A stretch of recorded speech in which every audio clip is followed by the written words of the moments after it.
Google play స్టోర్లో మన SRS coaching యాప్ను మీరు డౌన్లోడ్ చేసుకొని ఈ కోర్సులను మీరు పొందవచ్చు. యాప్ డౌన్లోడ్ లింక్ కింద ఉన్న డిస్క్రిప్షన్లో ఉంది. All the best. Please like, comment, share and subscribe to SRS Coaching Academy. Don't forget to press the bell icon. Yes, good morning everybody. ఈరోజు మన టాపిక్ కడపటి మొఘళ్ళు, లేటర్ మొఘల్స్. సో నిన్నటి వరకు మనము గ్రేటర్ మొఘల్స్, తొలి మొఘలులు లేదు గ్రేటర్ మొఘల్స్ లేదు ఘనత వహించిన మొఘలులు. సో 1526 నుండి 1707 వరకు 6 మొఘల్ చక్రవర్తులు పరిపాలన చేశారు. దాన్ని మనం ఘనత వహించిన మొఘలులు అంటాం. ఈ వర్డ్ వాడాలి, ఎందుకంటే గ్రేటర్ మొఘల్స్, తొలి మొఘళ్ళు అనడం అనేది కొద్ది కరెక్ట్ కాదు. ఎందుకంటే ఈ తొలి మొఘళ్ళు అందరూ కూడా బాగా సక్సెస్ సాధించిన వాళ్ళు. అందుకే వారిని ఏమంటారంటే గ్రేటర్ మొఘల్స్. అంతేగాని తొలి మొఘలులు అనడం ఎట్లుంటుందంటే ఏదో వచ్చిరు పోయిరు అనే కాన్సెప్ట్లో ఉంటుంది. కానీ అలా కాదు. వారు బాబర్, హుమాయూన్, అక్బర్, జహాంగీర్, షాజహాన్, ఔరంగజేబ్, ఈ ఆరుగురు మొఘల్ చక్రవర్తులు సక్సెస్ను సాధించారు, అద్భుతమైన పరిపాలన అందించారు. కాబట్టి వారిని గ్రేటర్ మొఘల్స్ లేదా ఘనత వహించిన మొఘలులు అనడమే కరెక్ట్. ఇక 1707లో ఔరంగజేబ్ చనిపోయిన తర్వాత అక్కడి నుండి 1707 నుండి 1858 వరకు దీని మొత్తాన్ని కడపటి మొఘలులు లేదు మలి మొఘలులు కూడా అనొచ్చు. కడపటి మొఘలులు లేదా మలి మొఘలులు. వీరు 9 మంది. అక్యురేట్గా చెప్పాలంటే వీరు 9 మంది. ఈ కడపటి మొఘళ్ళు 9 మంది. అందులో ఒకసారి మనం లిస్ట్ చూద్దాం. మొదటి వాడు Bahadur Shah Zafar 1, second Jahandar Shah, third Farrukh Siyar, fourth Muhammad Shah, fifth Ahmad Shah, sixth Alamgir, seventh Alam Shah 2, 8 Akbar 2, 9 Bahadur Shah Zafar 2. So వీరు మొత్తం టోటల్గా 9 రూలర్స్. సో మరి కడపటి మొఘళ్ళు ఎందుకు కడపటి మొఘళ్ళు అన్నారంటే అందుకే చెప్పాను, ద అడ్మినిస్ట్రేషన్ వేరియేషన్. ఇక్కడ up to 1707, 1526 to 1707 it is the glorious period of the Mughals. It is the greatest period during the period of Mughals. But from 1707 onwards, ఈ 1707 నుండి గ్రాడ్యువల్గా మొఘల్స్ డిక్లైనింగ్, పతనం స్టార్ట్ అవుతుంది. కాబట్టి వీరిని మనం మలి మొఘళ్ళు, కడపటి మొఘళ్ళు అంటున్నాం. రైట్. ఇక మనకు మొదటివాడు, ఈ మలి మొఘల్లో కడపటి మొఘల్లో మొదటివాడు బహదూర్ షా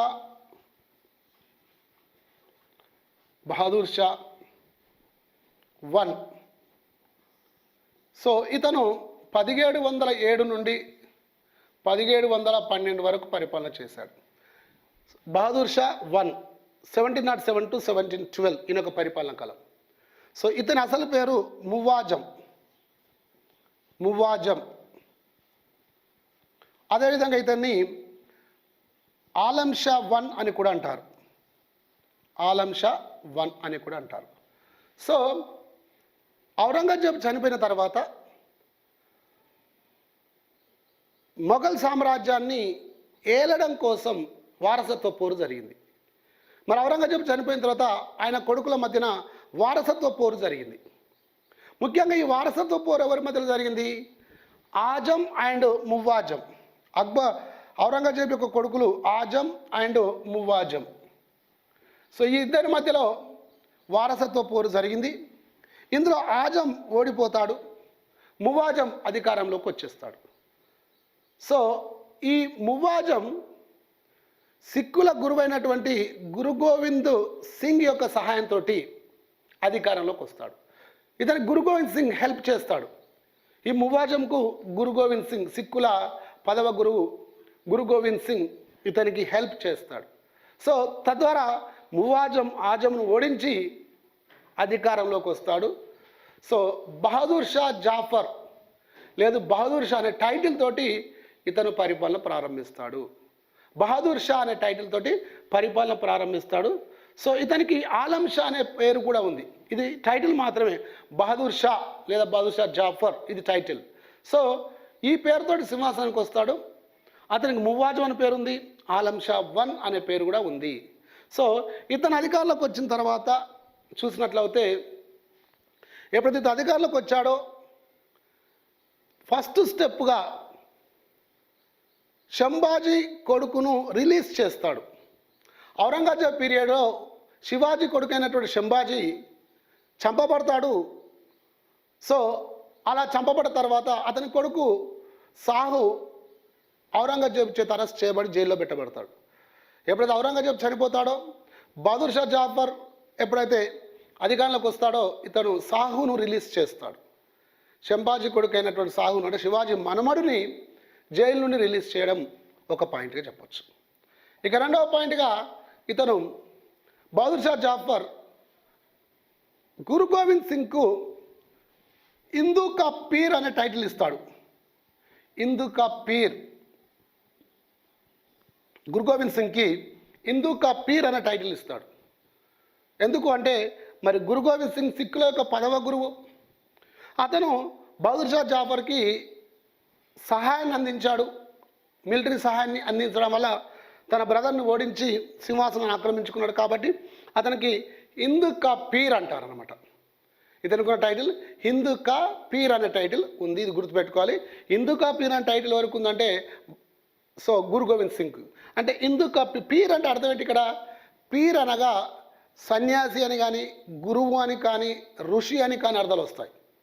పీర్ అనేది సో గురువు కానీ సన్యాసి కానీ లేకపోతే ఋషి అనే అర్థాలు వస్తాయి. కాబట్టి హిందూ కా పీర్ సో హిందూ దేశానికి లేదా హిందూ సిస్టానికి ఇతను ఒక గురువు లేదా ఋషి అనే అర్థం వస్తుంది ఇక్కడ. కాబట్టి సో గురు గోవింద్ సింగ్కి ఈ బహదూర్ షా జాఫర్ 1 హిందూ కా పీర్ అనే టైటిల్ ఇస్తాడు. అదేవిధంగా ఇక్కడ ఇంకొక విషయాన్ని మనం గమనించాలి. ఏంటి ఆ విషయం అంటే బహదూర్ షా జాఫర్ 64 సంవత్సరాల వయస్సులో రాజ్యాధికారానికి వస్తాడు. 64 సంవత్సరాల వయసులో రాజ్యాధికారానికి వస్తాడు బహదూర్ షా జాఫర్ 1. అందుకే ఇతను ఓల్డ్ ఏజ్లో అయ్యాడు కాబట్టి ఇతనికి ఒక టైటిల్ ఉంది. ఏంటా టైటిల్ అంటే షా ఈ బేఖబర్.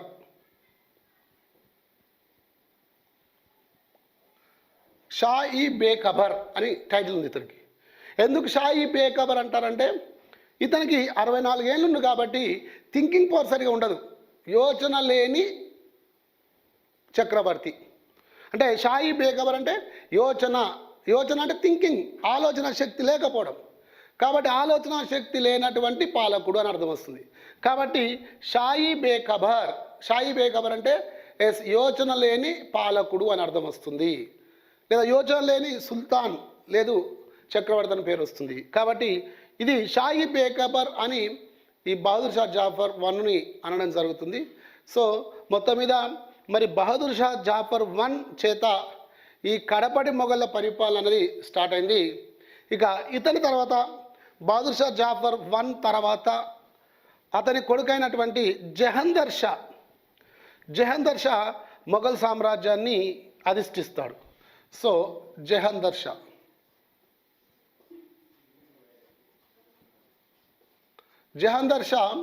ఇతను 1712 to 1713 వరకు పరిపాలన, జస్ట్ 1 ఇయర్ పరిపాలనలో చాలా ఎక్కువగా పనులు చేశాడు ఇతను. సో ముందుగా ఈ జహందర్ షా కాన్సెప్ట్ ఏంటంటే జిజియా పన్నును రద్దు చేశాడు. సో జహందర్ షా జిజియా పన్నును రద్దు చేశాడు. అంటే అక్బర్ కాలంలో జిజియా పన్ను రద్దు చేయబడింది. తర్వాత ఔరంగజేబు కాలంలో జిజియా పన్ను ఇంట్రడ్యూస్ చేయబడింది, మళ్ళీ తిరిగి ఇంట్రడ్యూస్ చేశారు. ఇక్కడ ఈ జహందర్ షా జిజియా పన్నును రద్దు చేశాడు. అదేవిధంగా వితంతు పునర్వివాహాలను పునరుద్ధరించాడు. వితంతు పునర్వివాహాలు సో వితంతు పునర్వివాహాలను ఈయన పునరుద్ధరించాడు జహందర్ షా. సో జిజియా పన్ను రద్దు చేశాడు, వితంతు పునర్వివాహాలు నిర్వహించాడు, వాటిని లీగలైజ్ చేశాడు. అదేవిధంగా ఇక ఇతనికి సంబంధించిన కాన్సెప్ట్ మనం అర్థం చేసి పరిశీలించినట్లయితే ఇతని కాలంలో జుల్ఫికర్ అనే ప్రధాని ఉన్నాడు. జుల్ఫికర్ అనే ప్రధాని చేతిలో ఇతను కీలుబొమ్మ, అది గుర్తుపెట్టుకోవాలి. సో జహందర్ షా జుల్ఫికర్ అనేటువంటి ప్రధాని యొక్క చేతిలో కీలుబొమ్మగా ఉన్నాడు. రైట్. సో ఇక్కడ మరి ఈ జుల్ఫికర్ చేసినటువంటి కాన్సెప్ట్స్ ఏంటో మనం ఒకసారి పరిశీలించినట్లయితే, ఇతను ఈ రాజా సవాయ్ సింగ్, ఎవరి రాజా సవాయ్ సింగ్? సో అంబర్ పాలకుడు, రాజస్థాన్లోని అంబర్ పాలకుడు రాజా సవాయ్ సింగ్, ఇతనికి సో జై సింగ్ అనే టైటిల్ ఇచ్చేసి జై సింగ్ అని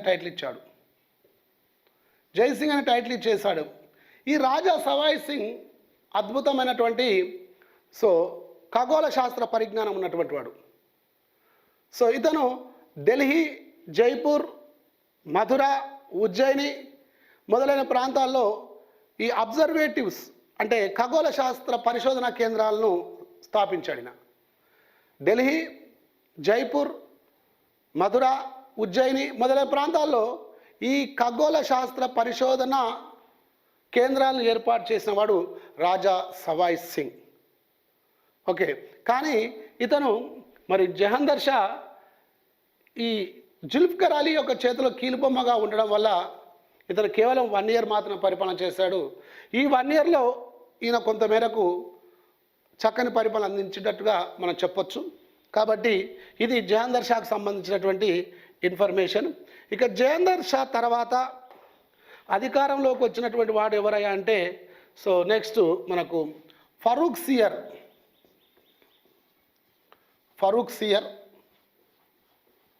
ఇతను 1713 నుండి 1719 వరకు పరిపాలన చేశాడు. ఫరూక్ సియర్ ఇతను జహందర్ షా యొక్క కొడుకు ఫరూక్ సియర్. సో ఫరూక్ సియర్ ఇతను కూడా మరి సయ్యద్ బ్రదర్స్ అనే వాళ్ళ చేతిలో కీలుబొమ్మ. సయ్యద్ బ్రదర్స్ అంటే అబ్దుల్లా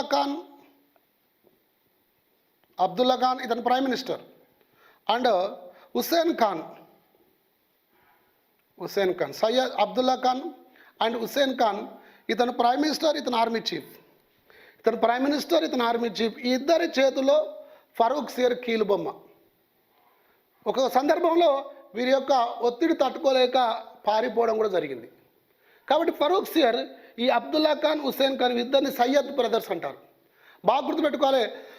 భారతదేశ చరిత్రలో సయ్యద్ బ్రదర్స్ అంటే ఎవరు, సయ్యద్ బ్రదర్స్ ఎవరి కాలంలో ఉన్నారు, సయ్యద్ బ్రదర్స్ ఎవరిని కీలుబొమ్మగా తయారు చేశారు, ఇవన్నీ ప్రశ్నలకు సమాధానం ఇక్కడ దొరుకుతుంది మనకి. ఏంటది? సయ్యద్ బ్రదర్స్ అంటే Abdullah Khan, Hussain Khan. Abdullah Khan prime minister, Hussain Khan army chief, సేనాపతి, ఇతను సో ప్రైమ్ మినిస్టర్. ఇద్దరి యొక్క చేతిలో ఫరూక్ సియర్ కీలుబొమ్మగా ఉండిపోయాడు. కాబట్టి ఇది ముఖ్యమైన కాన్సెప్ట్ ఈ ఫరూక్ సియర్ పీరియడ్లో. అయితే ఇక్కడ 1717లో ఒక ఇన్సిడెంట్ జరుగుతుంది. 1717 ఏంటి? ఇతను బ్రిటిష్ వారికి గోల్డెన్ ఫర్మానా ఇస్తాడు. అంటే గోల్డెన్ ఫర్మానా అంటే ఒక జీవో, బంగారు రేకుపై రాయించి ఇచ్చిన పత్రము, దాన్ని గోల్డెన్ ఫర్మానా అంటారు.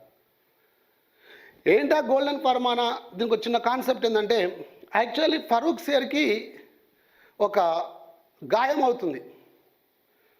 అంటే లైక్ ఒక వౌండ్, ఒక పుండు లాంటిది అవుతుంది కాలుకి. అది ఎన్ని మందులు పెట్టినా తగ్గదు. ఎంతోమంది వైద్యులు వచ్చి చూస్తారు. కానీ ఫరూక్ సియర్కి ఆ గాయము లేదా పుండు మానదు. దానితో బ్రిటిష్ నుంచి ఒక వైద్యుడు వస్తాడు. బ్రిటిష్ నుండి ఒక వైద్యుడు వచ్చి, సో ఆ వైద్యుడు ఇతని పుండుకు మెడిసిన్ పెట్టేస్తాడు. మెడిసిన్ ఇచ్చేసి ఆయింట్మెంట్ అప్లై చేస్తాడు. టోటల్గా ఈయనకు రిలీఫ్ వచ్చేస్తుంది. ఈ పుండు గాయం మానిపోతుంది. దానికి ఫరూక్ సియర్ చాలా హ్యాపీగా ఫీల్ అయ్యి వీరికి బ్రిటిష్ వారికి గోల్డెన్ ఫర్మానా రాసిచ్చాడు. ఏమని? హైదరాబాద్, గుజరాత్, బీహార్ ఏరియాలో జస్ట్ ఇయర్లీ 3,000 రూపాయలకు. సో వీరి కాలంలో మొహర్ అనేవాళ్ళు, నాణాలను మొహర్ అనేవాళ్ళు. సో 3,000 మొహర్లకు బిజినెస్ రైట్స్ ఇచ్చేసాడు ఆయన. అంటే బీహార్, గుజరాత్ అండ్ హైదరాబాద్ ఏరియాలో ఈ 3 ప్రాంతాల్లో ఈ బ్రిటిష్ వాళ్ళు కేవలం నామినల్ ఫీ పే చేసి 3,000 మొహర్ల నామినల్ ఫీ పే చేసి బిజినెస్ రైట్స్ వారికి దారాదత్తం చేశాడు. మరి ఇది ఏమవుతుంది, ఒక పేపర్ మీదనో ఒక బట్ట మీదనో రాస్తే తర్వాత క్రమంలో అది చిరిగిపోవచ్చు, ఖరాబ్ అయిపోవచ్చు. అందుకే ఒక బంగారు రేకు మీద ఈ జీవో, ఈ ఆర్డర్ రాసి వారికి ఇస్తాడు. అంటే అది ఎప్పటికి పోదు. ఎవరైనా ఇన్ ఫ్యూచర్ ఎవరైనా దీన్ని వ్యతిరేకిస్తే వారు ఆ బంగారు పత్రాన్ని చూపించవచ్చు అన్నమాట. కాబట్టి దీన్ని మనం గోల్డెన్ ఫర్మానా అంటాం. సో గోల్డెన్ ఫర్మానా ఏ సంవత్సరంలో ఇష్యూ చేయబడింది అంటే 1717. గోల్డెన్ ఫర్మానా ఎవరు ఇచ్చారు, ఎవరు ఇష్యూ చేశారు అంటే ఫరూక్ సియర్. ఫరూక్ సియర్ ఎవరు అంటే మొఘలుల కడపటి మొఘల్లో 3వ వాడు. ఫరూక్ సియర్ ఎందుకు గోల్డెన్ ఫర్మానా ఇచ్చాడు అంటే అతనికి వ్యాధి తీవ్రతను తగ్గించారు కాబట్టి దానికి సంతోషించి బ్రిటిష్ వారికి గోల్డెన్ ఫర్మానా ఇచ్చారు. అయితే ఈ క్రమంలో ఏం జరుగుతుందంటే ఈ సయ్యద్ బ్రదర్స్ ఫరూక్ సియర్ని చంపేసేస్తారు. వీరి చేతిలో ఫరూక్ సియర్ మర్డర్ కాబడబడతాడు. కాబట్టి ఫరూక్ సియర్ వీరి చేతిలో చనిపోవడం జరిగింది. రైట్. ఇక ఫరూక్ సియర్ తర్వాత మనకు వచ్చినటువంటి వాడు మహమ్మద్ షా. ఫరూక్ సియర్ తర్వాత మనకు వచ్చిన వాడు మహమ్మద్ షా. సో 4వ వాడు మహమ్మద్ షా. ఇతను 1719 నుండి 1748 వరకు. మహమ్మద్ షా 1719 నుండి 1748 వరకు పరిపాలన చేశాడు. సో ఇతని కాలంలో చాలా ఇంపార్టెంట్ ఇష్యూస్ ఉన్నాయి, బాగా గుర్తుపెట్టుకోవాలి. ఇతనుకున్న టైటిల్ ఏంటంటే రంగీలా. ఇతనికి ఒక టైటిల్ ఉంది, రంగీలా అంటారు ఇతన్ని. టైటిల్ రంగీలా, బిరుదు. ఇతనుకున్న బిరుదు రంగీలా. ఏంటి రంగీలా అంటే ఎప్పుడు విలాసవంతమైన జీవితాన్ని గడపడానికి ప్రయత్నం చేసేవాడు. ఎందుకంటే ఇతను కథక్ నృత్యంలో ప్రావీణ్యత ఉంది. కథక్ అనేది మనకు ఉత్తర భారతదేశంలో ఉన్నటువంటి ఒక డ్యాన్స్ ప్రక్రియ, ఒక నృత్య ప్రక్రియ. ఈ కథక్ అంటే మనకు ఎవరు గుర్తుకొస్తారు? కథక్లో ఫేమస్ పర్సనాలిటీ ఎవరు? బిర్జు మహారాజు. కథక్లో famous personality Birju Maharaj. So ఇక్కడ మరి కథక్, మరి జనరల్గా మన ఇండియాలో ఒక్కొక్క రాష్ట్రానికి ఒక డ్యాన్స్ ప్రక్రియ ఉంది. మ్యాక్సిమం కొన్ని ముఖ్యంగా దక్షిణ భారతదేశ రాష్ట్రాలకు అన్నిటికీ ఉంది. ఫర్ ఎగ్జాంపుల్ ఇప్పుడు తెలంగాణ రాష్ట్ర డ్యాన్స్ ఏది? తెలంగాణ రాష్ట్రం యొక్క అధికార నృత్యం ఏది? పేరిణి డ్యాన్స్. పేరిణి డ్యాన్స్ తెలంగాణ యొక్క అధికార నృత్యము. సో ఆంధ్రప్రదేశ్ దాని యొక్క అధికార నృత్యం ఏంది? కూచిపూడి. తెలంగాణ పేరిణి, ఆంధ్రప్రదేశ్ కూచిపూడి, తమిళనాడు భరతనాట్యం. ఇవన్నీ మనం గుర్తుపెట్టుకోవాలి, రాసుకోవాలి ఇవన్నీ కూడా. ఎందుకంటే నాకు తెలుసు అనుకోవడం కాదు, ఇవన్నీ మనం రాసుకోవాలి. సందర్భం వచ్చింది కాబట్టి మనం చెప్పుకుంటున్నాం. Right. So Telangana Perini, Andhra Pradesh Kuchipudi, Tamil Nadu Bharatanatyam, Kerala Kathakali and Karnataka యక్షగానాలు. So Karnataka యక్షగానాలు.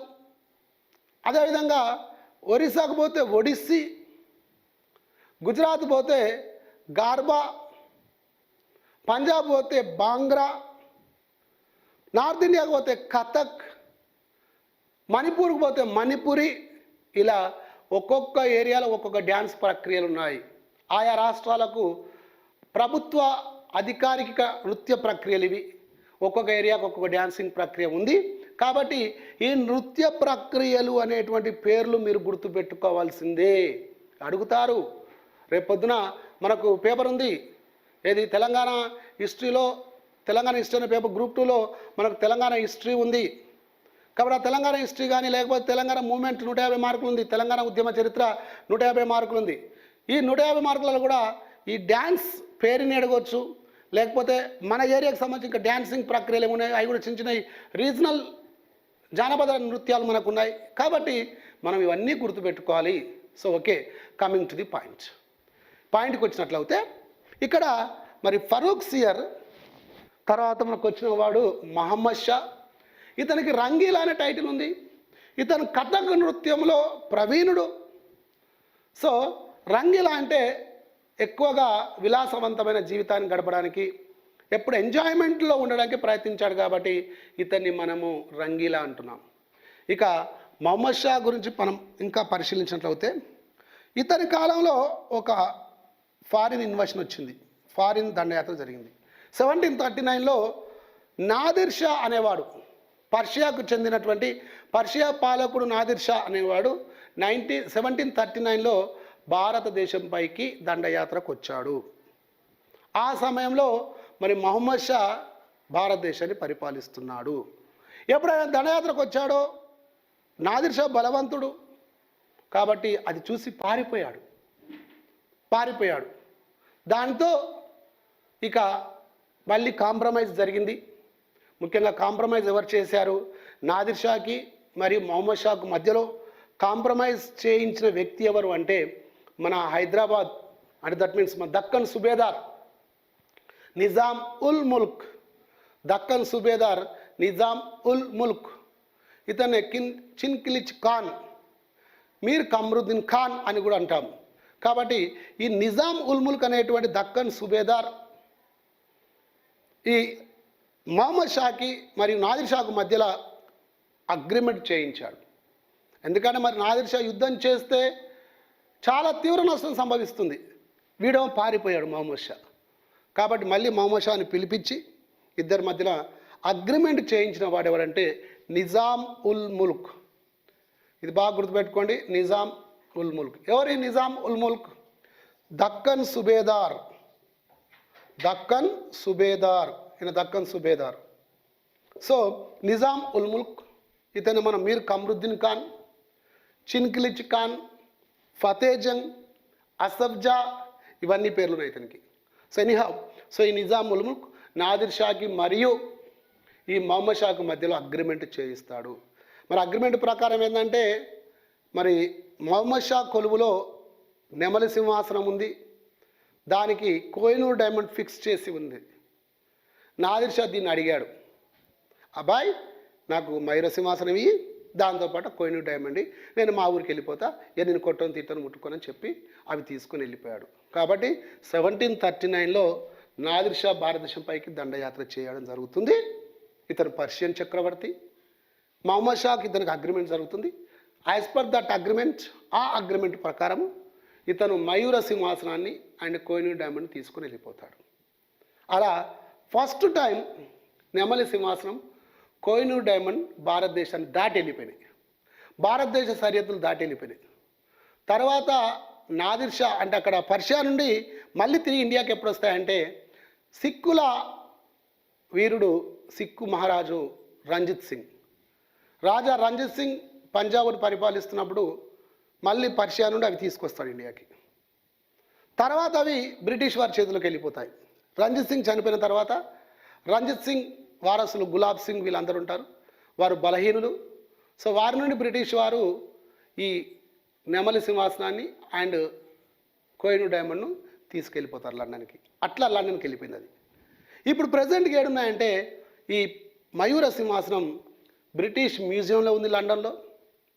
ఇక కోహినూర్ డైమండ్ క్వీన్ ఎలిజబెత్, ఇప్పుడు అది క్వీన్ ఎలిజబెత్ ఉన్నారో ఆవిడ యొక్క కిరీటంలో ఉంది మన డైమండ్.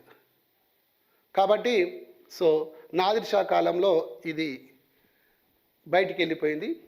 అదేవిధంగా మనకు ఇతను పరిపాలిస్తున్న కాలంలో మనకు సో దక్కన్ సుబాకి నిజాం ఉల్ ముల్క్ సుబేదార్ అవుతాడు. అంటే దక్కన్ రాజ్య స్థాపన అని కూడా చెప్పొచ్చు, నిజాం రాజ్య స్థాపన అని కూడా చెప్పొచ్చు. ఇతని పరిపాలనా కాలంలో మనకు నిజాం లేదా దక్కన్ రాజ్య స్థాపన జరిగిందని చెప్పొచ్చు. అంటే ఇది ఒక సుబా. దక్కన్ అనేది మొఘలుల పాలనలో ఒక రాష్ట్రము. ఆ రాష్ట్రాన్ని మనం ఏమంటాం? సుబా అంటాం. సుబాకు అధిపతి ఎవరు? సుబేదార్ అంటాం. ఇతను ఇండిపెండెంట్ అవుతాడు. తర్వాత క్రమంలో హైదరాబాద్, ఫస్ట్ దీనికి ఔరంగాబాద్ ఉండేది. ఇది దక్కన్ సుబాకి క్యాపిటల్గా, రాజధానిగా ఔరంగాబాద్ ఉండేది. తర్వాత సో ఈ క్యాపిటల్ మారింది, హైదరాబాద్కు మారుతుంది. సో హైదరాబాద్కు మారినప్పుడు వీరు స్వతంత్రిస్తారు. కాబట్టి మొఘలాయులతోటి సంబంధం లేకుండా స్వతంత్ర రాజ్యాన్ని, స్వతంత్ర పరిపాలనను కొనసాగిస్తూ ఉంటారు. వీరికి సపరేట్గా administration system, separate army, separate coins, ఇదంతా సపరేట్ సిస్టమ్ ఉంది హైదరాబాద్. అందుకే నిజాం రాజ్యం అనేది ఒక స్వతంత్రమైన రాజ్యము తర్వాత క్రమంలో. అందుకే మహమ్మద్ షా పరిపాలిస్తున్న కాలంలో హైదరాబాద్ ఒక దక్కన్ రాజ్యంగా, స్వతంత్ర రాజ్యంగా ఆవిర్భవిస్తుంది. ఇది ఒకటి. నెక్స్ట్ అవధ్. సో అయోధ్య కూడా ఒక స్వతంత్ర రాజ్యంగా ఆవిర్భవిస్తుంది. అంటే మొఘలు సామ్రాజ్యం నుండి ఔరంగజేబు తర్వాత వచ్చినటువంటి పాలకులలో ఒక్కొక్క ఏరియా విడిపోతుందన్నమాట. అలా అవధ్ హైదరాబాద్ అయోధ్య అనేటువంటి ఏరియా కూడా, ఆ రాజ్యం కూడా ఈ మొఘల్స్ నుండి సపరేట్ అయ్యి ఒక ప్రత్యేక స్వతంత్ర, హైదరాబాద్ లాగానే ఒక స్వతంత్ర రాజ్యంగా ఏర్పడుతుంది అవధ్ లేదా అయోధ్య. తర్వాత మనకు బెంగాల్ కూడా మరి మొఘల్ సామ్రాజ్యం నుండి విడిపడి ఒక స్వతంత్ర రాజ్యంగా అలీవర్దీ ఖాన్ ఆధ్వర్యంలో బెంగాల్ ఒక స్వతంత్ర రాజ్యంగా ఏర్పడుతుంది. కాబట్టి మనకు ఈ మహమ్మద్ షా పరిపాలిస్తున్న కాలంలో హైదరాబాద్, అయోధ్య, బెంగాల్ ఈ మూడు కూడా స్వతంత్ర ప్రతిపత్తి కలిగిన రాజ్యాలుగా మారిపోతాయి. అంటే మొఘల్ రాజ్యంలో ఉంటూనే, మొఘల్ రాజ్యానికి సామంతులుగా లేదా డిఫాక్టో అథారిటీస్గా ఉంటూనే వీరికి స్వతంత్ర ప్రతిపత్తి, అటానమస్ స్టేటస్ ఉంటుంది. వీళ్ళకు ఈ ముగ్గురికి అటానమస్ స్టేటస్ ఉంటుంది. కాబట్టి మహమ్మద్ షా పీరియడ్లో ఈ మూడు కూడా ఒక స్వతంత్ర ప్రతిపత్తి కలిగిన అటానమస్ స్టేట్స్గా రూపొందించబడ్డాయి ఈ మహమ్మద్ షా పీరియడ్లో. రైట్. ఇక మహమ్మద్ షా తర్వాత సో ఇక్కడ ఏం జరిగిందంటే, మరి ఎందుకు నిజాం ఉల్ ముల్క్కు అంత అవకాశం ఇచ్చాడు మహమ్మద్ షా అంటే, నిజాం ఉల్ ముల్క్ లేదా చిన్కిలిచ్ ఖాన్ ఇతనికి ఎందుకు ఈ అవకాశం ఇచ్చాడు, ఇంత ప్రిఫరెన్స్ ఎందుకు ఇచ్చాడంటే, ఫరూక్ సియర్ వీరి తండ్రి, ఫరూక్ సియర్ మహమ్మద్ షా యొక్క తండ్రి. ఫరూక్ సియర్ని ఈ సయ్యద్ బ్రదర్స్ చంపివేశారు. కాబట్టి మహమ్మద్ షా అధికారంలోకి వచ్చిన తర్వాత మహమ్మద్ షా ఈ నిజాం ఉల్ ముల్క్ యొక్క సహకారంతో ఆ సయ్యద్ బ్రదర్స్ను చంపివేశాడు. ఇది నిజాం ఉల్ ముల్క్ మహమ్మద్ షాకు చేసినటువంటి సహాయము. ఆ సహాయానికి గుర్తుగా ఇతన్ని మొదటగా ప్రైమ్ మినిస్టర్గా అపాయింట్ చేస్తాడు. నిజాం ఉల్ ముల్క్ మొఘళ్ళకి ప్రైమ్ మినిస్టర్ అవుతాడు. కానీ ఇతనికి అది ఇష్టం లేదు. కాబట్టి స్వతంత్ర రాజ్య స్థాపన చేసుకోవాలన్న కాన్సెప్ట్తో హైదరాబాద్ దక్కన్ సుబేదార్గా అపాయింట్ చేయబడతాడు.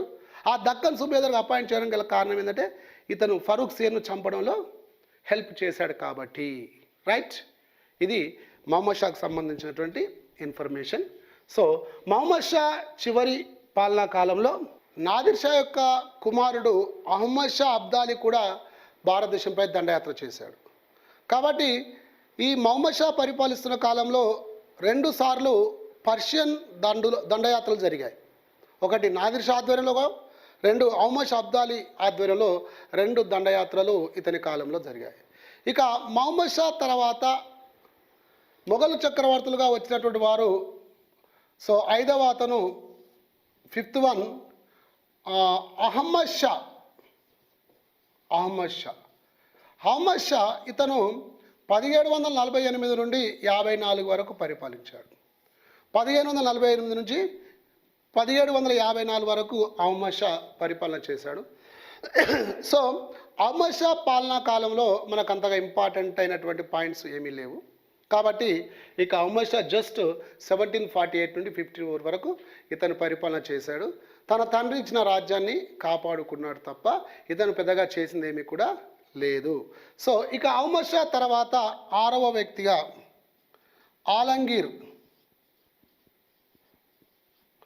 ఆలంగీర్ రాజ్యానికి వచ్చాడు. ఇతను 1754 నుండి 1759 వరకు పరిపాలన చేశాడు ఆలంగీర్. సో ఆలంగీర్ పరిపాలన కాలంలో మనకు ప్లాసీ యుద్ధం జరిగింది. ఈయన పరిపాలిస్తున్న కాలంలో మనకు ప్లాసీ యుద్ధం జరిగింది. 1759 ప్లాసీ యుద్ధం ఎప్పుడు ఆలంగీర్ పరిపాలన కాలంలో. సో ప్లాసీ యుద్ధము ఎవరెవరికి మధ్య జరిగింది అంటే రాబర్ట్ క్లైవ్కి బ్రిటిష్ వారికి మరియు బెంగాల్ నవాబ్ సిరాజుద్దౌలాకు మధ్యలో జరిగింది. బాగా గుర్తుపెట్టుకోవాలి. ప్లాసీ యుద్ధం ఎవరెవరికి మధ్యలో జరిగింది? బెంగాల్ నవాబ్ సిరాజుద్దౌలాకి మరియు బ్రిటిష్ అధికారి రాబర్ట్ క్లైవ్కి మధ్యలో జరిగింది. ఇది ఆలంగీర్ భారతదేశాన్ని పరిపాలిస్తున్న కాలంలో జరిగినటువంటిది ప్లాసీ యుద్ధము. భారతదేశ చరిత్రలో బ్రిటిష్ వారు తమ అధికార స్థాపనకు, తన సామ్రాజ్య స్థాపనకు చేసిన మొట్టమొదటి యుద్ధం ప్లాసీ యుద్ధమే.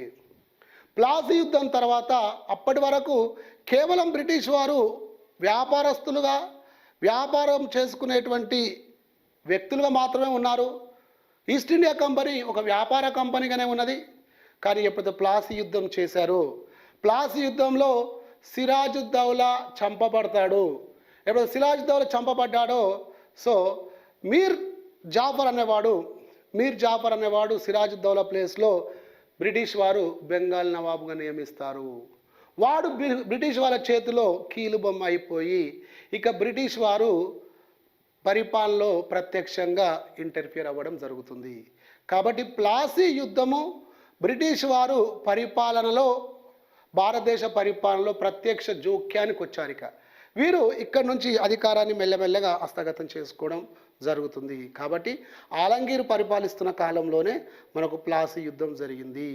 ప్లాసీ యుద్ధము బ్రిటిష్ సామ్రాజ్య స్థాపనకు దోహదపడ్డటువంటిది. భారతదేశం యొక్క పతనానికి దారి చూపిన యుద్ధం ప్లాసీ యుద్ధము. ఇది గుర్తుపెట్టుకోండి. అండ్ ఆలంగీర్ తర్వాత ఇక మనకు నెక్స్ట్ వచ్చినటువంటి వాడు ఆలంగీర్తో next 7th one Shah Alam II. Shah Alam లేదా ఆలం షా II. షా ఆలం లేదా ఆలం షా II ఇతను 1759 నుండి 1806 వరకు చాలా ఏళ్ళు పరిపాలించాడు, ఎక్కువ కాలం పరిపాలించాడు. సో షా ఆలం లేదా ఆలం షా. సో ఇతని కాలంలో చూసినట్లయితే ఇతను బ్రిటిష్ వారికి పెన్షనర్గా మారిపోతాడు. బ్రిటిష్ వారు ఆర్థిక అధికారాలు లాగేసుకున్నారు, రెవెన్యూ అధికారాలు లాగేసుకుంటారు. చెప్తాను ఎలా అంటే, ఆలం షా పరిపాలిస్తున్నప్పుడు మనకు 1764లో బక్సార్ యుద్ధం జరిగింది. బ్రిటిష్ వారికి మరియు త్రికూటమికి మధ్య బక్సార్ యుద్ధం జరిగింది.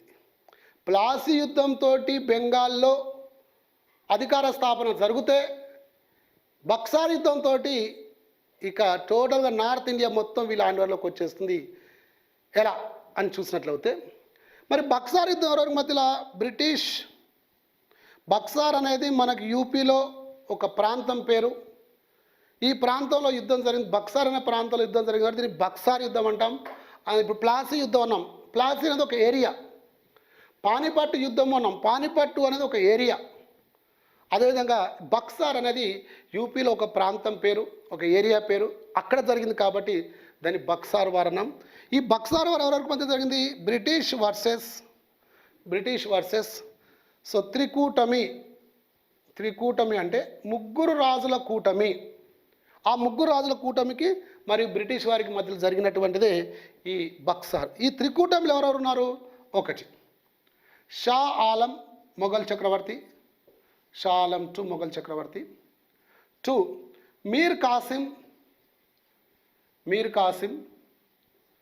ఎక్స్ బెంగాల్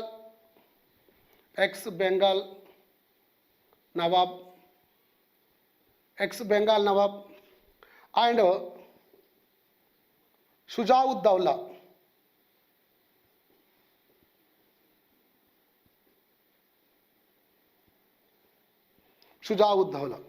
ఈయన అవధ్ నవాబ్. అవధ్ అంటే అయోధ్య ఏరియా, అవధ్ నవాబ్. సో ఈ ముగ్గురు ఒక కూటమి. షా ఆలం మొఘల్ చక్రవర్తి, మీర్ కాసిం ఫార్మర్ బెంగాల్ నవాబ్, షుజావుద్దౌలా అయోధ్య నవాబ్. ఈ ముగ్గురు ఒక కూటమిగా ఏర్పడి బ్రిటిష్ వారితోటి యుద్ధం చేస్తారు బక్సర్ అనే ప్రాంతంలో. దీన్నే war of Buxar, battle of Buxar అంటారు. సో మరి బ్రిటిష్ వాళ్ళ తరపున పాల్గొన్న ఆఫీసర్ ఎవరు? Hector Munro. Hector Munro British officer. ఇతను బ్రిటిష్ తరపున యుద్ధరంగంలో పోరాటం చేశాడు. ఆవిడ యాక్చువల్లీ రాబర్ట్ క్లైవ్ లేడు ఈ టైంలో. రాబర్ట్ క్లైవ్ లండన్కి వెళ్ళిపోయాడు కాబట్టి ఆయన ప్లేస్లో హెక్టర్ మన్రో వచ్చాడు. కాబట్టి హెక్టర్ మన్రోకి ఈ ముగ్గురు కూటమికి జరిగిన యుద్ధమే బక్సార్. అయితే ఈ యుద్ధంలో మీర్ కాసిం పారిపోతాడు. షా ఆలం అండ్ షుజావుద్దౌలా 1765లో అలహాబాద్ సంధి చేసుకుంటారు. బ్రిటిష్ వారితోటి అలహాబాద్ సంధి చేసుకుంటారు. 1765లో బ్రిటిష్ వారితోటి వీరు ఇద్దరు కూడా అలహాబాద్ సంధి చేసుకుంటారు.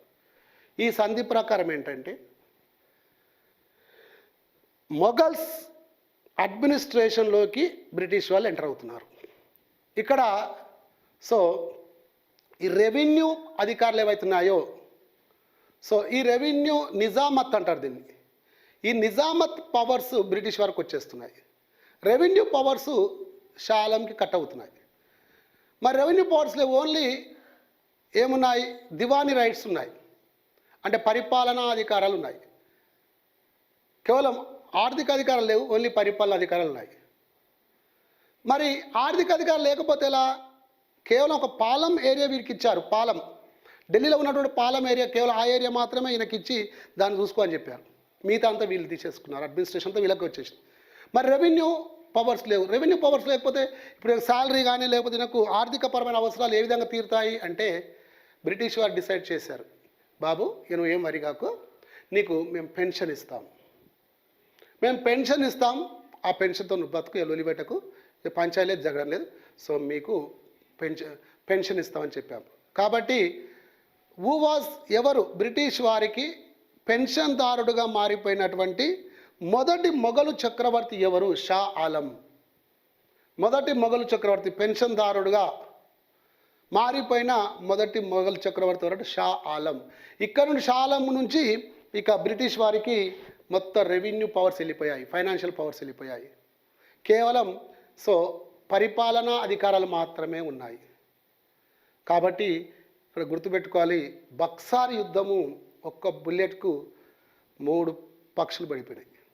ఈ ముగ్గురు అవుట్ అయిపోయారు. కాబట్టి అవధ్ కూడా వీళ్ళ ఆధీనంలోకి వచ్చేసింది. అతనికి కూడా రెవెన్యూ పవర్స్ లేవు.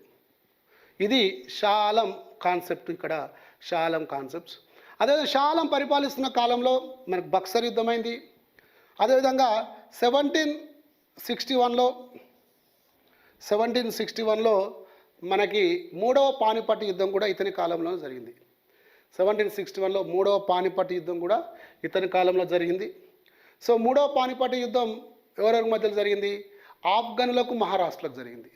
కాబట్టి ఇదంతా కూడా షా ఆలంకు సంబంధించిన ఇన్ఫర్మేషన్. మనం గుర్తుపెట్టుకోవాలి, పెన్షన్దారుడుగా మారినటువంటి మొదటి మొఘల్ చక్రవర్తి ఎవరంటే షా ఆలం. ఏ మొఘల్ చక్రవర్తి కాలంలో బక్సార్ యుద్ధం జరిగింది? షా ఆలం. ఓకే, ఈ ఇన్ఫర్మేషన్ మనకు సరిపోతుంది. ఇది బాగా గుర్తుపెట్టుకోండి. ఇక షా ఆలం తర్వాత నెక్స్ట్ మనకు అక్బర్ II అనేవాడు పరిపాలనకు వచ్చాడు. అక్బర్ II, రెండవ అక్బర్. ఇతని పరిపాలనా కాలం 1806 నుంచి 1837. మరి అక్బర్ IIకి సంబంధించి మనకు ఇన్ఫర్మేషన్ ఏముందంటే, షా ఆలంకి పెన్షన్ ఇవ్వడం జరిగింది. బ్రిటిష్ వాళ్ళు పెన్షన్ ఇచ్చారు.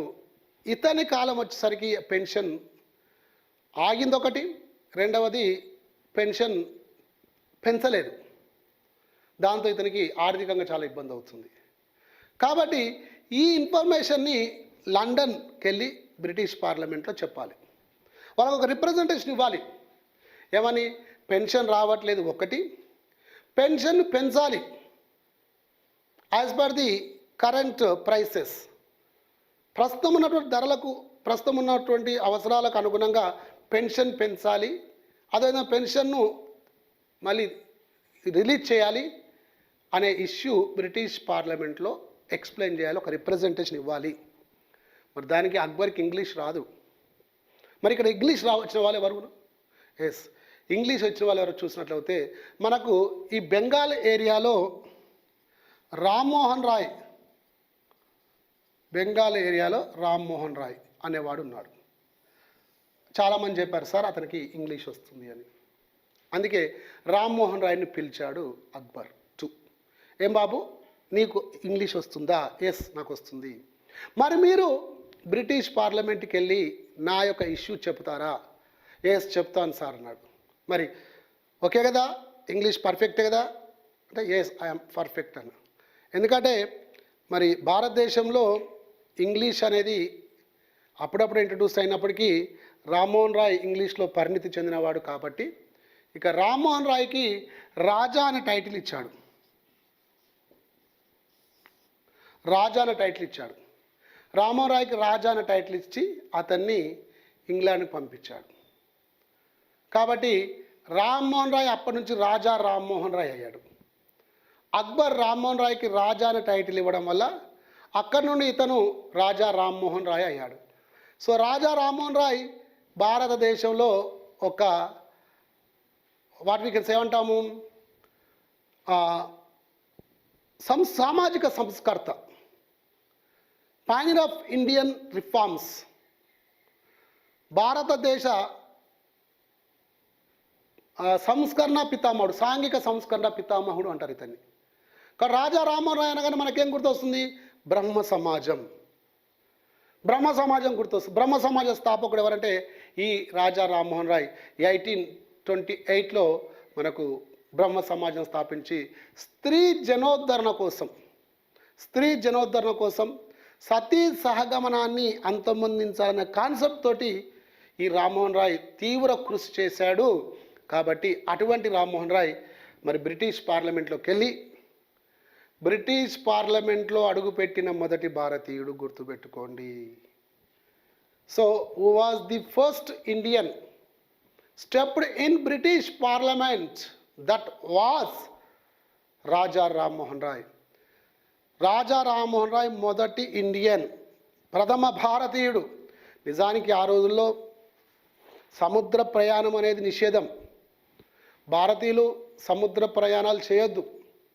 అయినా రాజా రామ్మోహన్ రాయ్ స్టీమర్లో లండన్కి వెళ్ళి అక్బర్ యొక్క అక్బర్ తరపున లండన్ బ్రిటన్ పార్లమెంట్లో రిప్రజెంటేషన్ ఇచ్చాడు, మాట్లాడాడు. సో సక్సీడ్ అయ్యాడు. బ్రిటిష్ పార్లమెంట్ ఇతనికి పెన్షన్ ఇష్యూ చేసి జారీ చేసింది, శాంక్షన్ చేసింది. సో 1833లో అక్కడనే ఉండిపోయాడు రాజా రామ్మోహన్ రాయ్. 1833లో అక్కడనే చనిపోయాడు. బ్రిస్టన్ అనే ప్రాంతంలో ఇప్పటికీ అతని సమాధి ఉంది. రామ్మోహన్ రాయ్ సమాధి మనకు బ్రిస్టన్ అనే ప్రాంతంలో ఉంది, ఈ ఇంగ్లాండ్లో. కాబట్టి ఆయన ఇంగ్లాండ్లో చనిపోయాడు. ఇది అక్బర్ టూకి సంబంధించినటువంటి ముఖ్య అంశం. ఇది మనం గుర్తుపెట్టుకోవాలి, అక్బర్ టూకి సంబంధించినటువంటి ముఖ్య అంశము. సో ఇక దీని తర్వాత మనకు బహదూర్ షా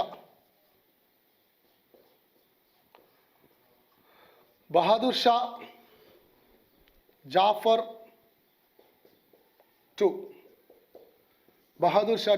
II. ఇతని యొక్క పీరియడ్ 1837 to 1858 పాలన, 1862 డెత్, చనిపోవడం. Right. 1837 to 1858 Bahadur Shah Zafar II చివరి మొఘలు పరిపాలకుడు, చివరి మొఘలు చక్రవర్తి లేదా చివరి మొఘలు పాలకుడు బహదూర్ షా జాఫర్ I. సో ఇతని కలం పేరు జాఫర్. ఇతను మరి ఉర్దూలో కవిత్వాలు, పోయమ్స్, షహరీలు రాస్తుండేవాడు. అదేవిధంగా ఉర్దూలో మనకు వాటిని ఏమంటాము, సో ఓకే గుర్తొచ్చినప్పుడు చెప్తాను. ఇక్కడ ఏంటంటే ఉర్దూలో అయినా చిన్న చిన్న కవితలు రాస్తూ ఉండేవాడు. ఉర్దూ భాష పట్ల మక్కువ, చాలా ఇంట్రెస్ట్ ఉన్నటువంటి వాడు. అందుకని కలం పేరు ఏంటంటే జాఫర్. ఈయన పెన్ నేమ్ జాఫర్. సో మరి 1857లో మనకేముంది, ప్రథమ భారత స్వాతంత్ర సంగ్రామం. దీన్నే సిపాయిల తిరుగుబాటు అంటాం. ఈ సిపాయిల తిరుగుబాటులో ఈ బహదూర్ షా జాఫర్ చాలా చురుకైన పాత్ర నిర్వహించాడు.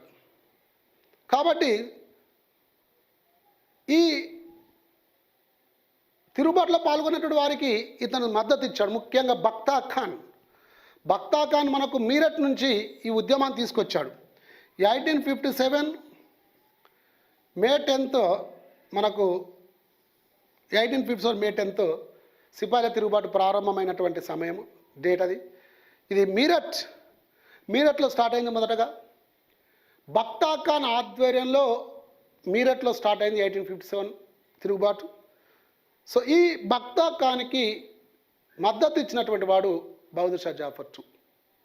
అందుకే బక్తా ఖాన్ ఏమంటాడు, మా పాదుషా, మా రాజు బహదూర్ షా జాఫరే, మాకు బ్రిటిష్ వారు మాకు కారు, బహదూర్ షా జాఫర్ మా రాజు, మా పాలకుడు, ఎర్రకోటపై మేము జెండా ఎగరవేస్తామని ప్రతిజ్ఞ చేస్తాడు బక్తా ఖాన్. అతనికి ఈ బహదూర్ షా జాఫర్ సహాయం చేస్తాడు, మద్దతు ఇస్తాడు.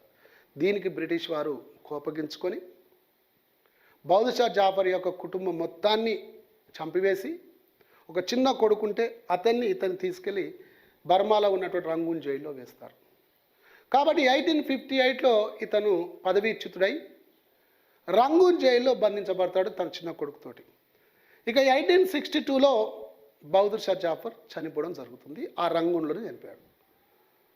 ఈ తర్వాత అతని కొడుకు యొక్క ఆనవాళ్ళు కూడా మనకు లేవు. సో కాబట్టి ఇది మొఘల్ యొక్క చరిత్ర దీనస్థితిలో ముగిసింది.